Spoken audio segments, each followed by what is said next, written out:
பண்ணிக்கிறேன். மச்சான் மாப்பிள என்ன சாப்பிடலையா? சாப்பிடுறேன். சாப்பிடுங்க. ஃபர்ஸ்ட் முட்டையில இருந்து ஆரம்பிப்போம். முட்டை 7.50. என்ன விலைவாசி விற்கிறானுங்க, என்ன பண்றது, வாங்கி தானே ஆகணும். நீங்க சாப்பிட முட்டை சாப்பிடு.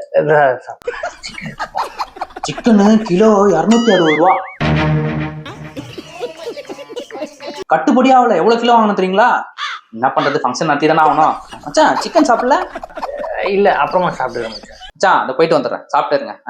நீங்க போயிட்டு மாறி இருப்பான்னு பார்த்தா மாறவே இல்லை, அப்படியே தான் இருக்கிறான். ஐயோ, எப்படி சாப்பிட்டு எப்படி எஸ்கேப் ஆக போறணும் தெரியலையே. எப்பா சாதத்தை சிந்தாம போடுங்கப்பா. அரிசி விலை என்ன விக்குது தெரியுமா? இளநீ பாயசம் சாப்பிடல? பாயசமா? இளநீ என்ன விலை விற்கிறான் தெரியுங்களா? ரேட்டு கட்டுப்படி ஆகல. நானும் அடிச்சு பேசி பார்த்துட்டேன், கம்மி ரேட்டுக்கே தர மாட்டானுங்க. சாப்பிடு, நீங்க சாப்பிடுங்க மச்சான். அப்புறமா கொடுங்க. சரி. அவ பொண்ணுக்கு வந்து அடுத்த வாரம் காது குத்து. பத்திரிகை அப்போ வந்துடணும், சரியா?